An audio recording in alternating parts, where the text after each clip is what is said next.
Chapter 1. The Peddler. The spring of 1634 arrives, but in the prison of Lancaster Castle it stays cold. The 20 women in the prison are dirty, hungry, and cold. There are no beds or chairs, and so they sleep on the cold floor.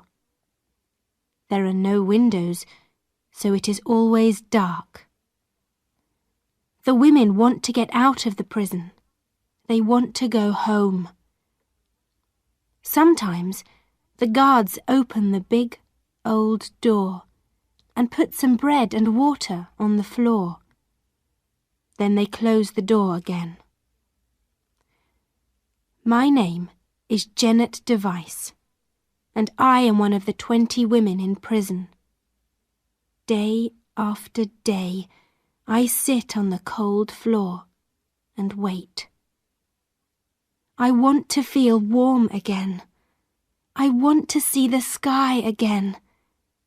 And Pendle Hill, the beautiful hill near my home. But I am in the dark prison of Lancaster Castle, and I sit on the cold floor and wait. One day, something happens. The guards open the big old door. "Jeanette Device!" a guard calls. "Come here at once, witch! Somebody wants to see you!" I get up slowly because I'm very cold, and I walk across the dark room to the door. Perhaps it's someone from Reed Hall. Perhaps I'm going home. "Jeanette Device, be quick!" the guard calls again. Someone is standing at the door with the guard. "Jeanette," he says quietly. I see him then, a tall man with brown hair and tired blue eyes. He is not from Reed Hall. It is Mr. Webster, from the church at Kildwick.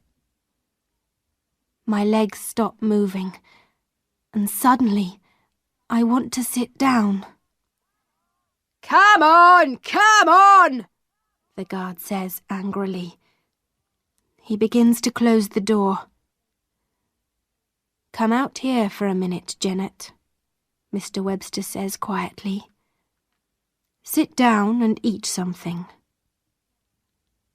I sit down at a little table near the door. Mr. Webster gives me some bread and some meat, and I begin to eat hungrily. 10 minutes, the guard says. "After 10 minutes, she goes in again." "Thank you," Mr. Webster says. "How is everyone at Reed Hall?" I ask at last. Mr. Webster smiles. "Everyone is well. I was there yesterday." I close my eyes for a minute. "Mr. Webster, it's not true. I'm not a witch, you know." "I know, Jeanette," Mr. Webster says. "Last week I brought Edmund Robinson and his father into my church and asked them about the boy's story. Many people believed Edmund's story, but some people didn't. Edmund Robinson is going to London tomorrow with his father, and a judge is going to question them." The guard comes back and begins to open the door. "Time," he says. Mr. Webster stands up. "God is here with you, Jeanette. Never forget that. You can be happy when God is with you." I stand up too and take the bread from the table. "Yes, Mr. Webster, God is with me. I believe that. But happy? How can I be happy? I go back into the dark prison, and the guard closes the door behind me. The women run to me. "Bread! Give us bread!" they cry. Quickly, I put the bread in my shirt. I don't want to lose it. I walk across the room and sit down on the floor. I am crying, but I feel a little better. Edmund Robinson of Newchurch is only 10 years old. Edmund told lies about me, and about many women. He saw us at a witches' meeting at a house called Hoarstones. It's not true, but many people believed him. What is he going to say in London? The truth? Or more lies? But now, in the prison of Lancaster Castle, I want to tell my story. It is a story about rich men and angry villagers, about old women and hungry children. It is a true story, and it happened to me. I was born in 1603. My family was always very poor, and after my father died, we were poorer. In winter, I was often ill, and I was always cold and hungry. In summer, I was sometimes ill, and I was often cold and hungry. We lived some miles from the village of Newchurch in an old house called Malkin Tower. It was dirty and cold. The rain came in through the windows, and there were no doors. To the west was the big hill called Pendle. Pendle Hill was beautiful. I loved Pendle Hill because it sat quietly all year and watched me. My story begins on the 18th day of March in the year 1612. I was 9 years old, and my life began to change on that day. My mother and my grandmother were ill, and they sat on the floor with their dogs near the little fire. My sister Alison wanted to go out. "I'm going to look for bread," she said. My brother James sat near the fire, his mouth open. "Go and look for bread," he said. "Go and look for bread." James often said things again and again. Alison ran out of the house, and I followed her. "Go and look for bread," James called. Alison began to go east, up the hill and past the big trees behind Malkin Tower. Alison walked fast. She was 18 years old, and she was tall, with long, dirty brown hair and a white, hungry face. It was cold, but there was no rain. Alison wore a coat and some shoes, but I had no coat and no shoes. "Please, wait a minute," I called to my sister. "I want to come with you." "No," Alison cried. "Go back! I don't want you! Suddenly, a dog ran in front of Alison. Good dog! Good dog! Alison called. The dog ran to her, and she put her hand on its head. It was my sister's dog, and it liked her. It was a big dog with big teeth, and I didn't like it because it was always hungry. I followed Alison and her dog along the river to Colne. But before we arrived at Colne, we met John Law. John Law was a big, fat man, about 50 years old.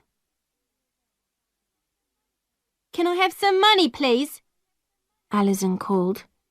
I'm hungry. John Law didn't answer. He walked slowly because he was fat and because he carried a big bag on his back. In his bag were a lot of beautiful things. He was a peddler, and he walked across the hills and visited all the villages. Can I have some money? Alison called again. I'm very hungry. John Law stopped. Stop following me, he said. I'm not going to give you money. Give me money, Alison said. I don't want to give you money, the peddler said. He took his hat off.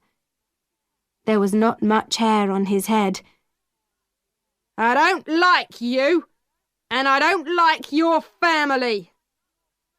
A lot of bad women you are. And your father was a bad man too.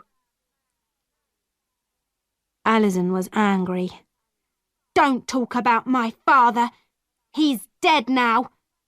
Give me some money, old man.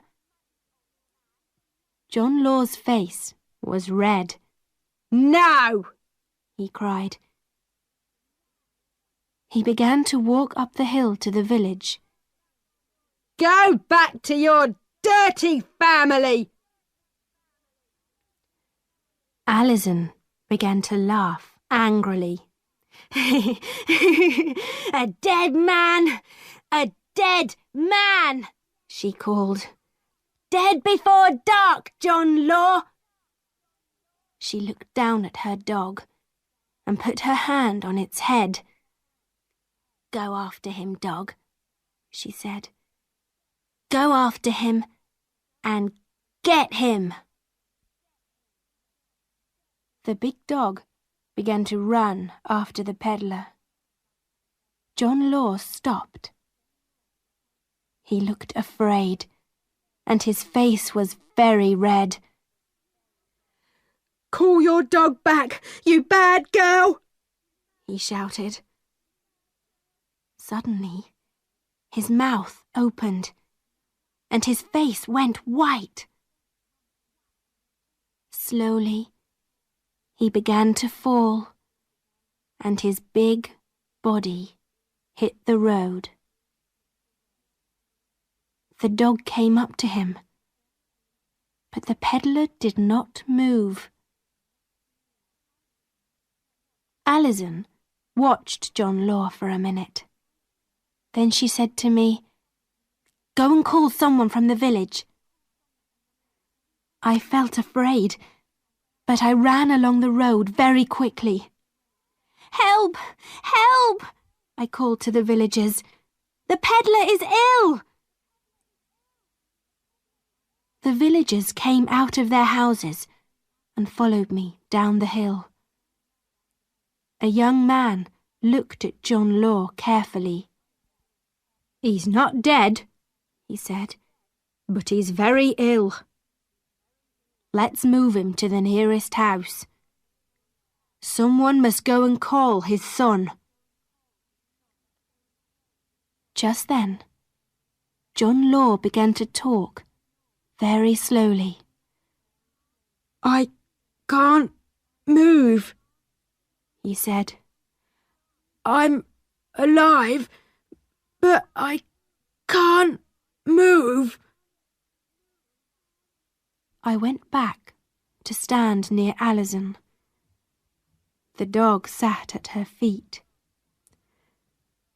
"That Device girl," John Law said slowly. She cursed me. She wanted me to die, and her dog came to get me."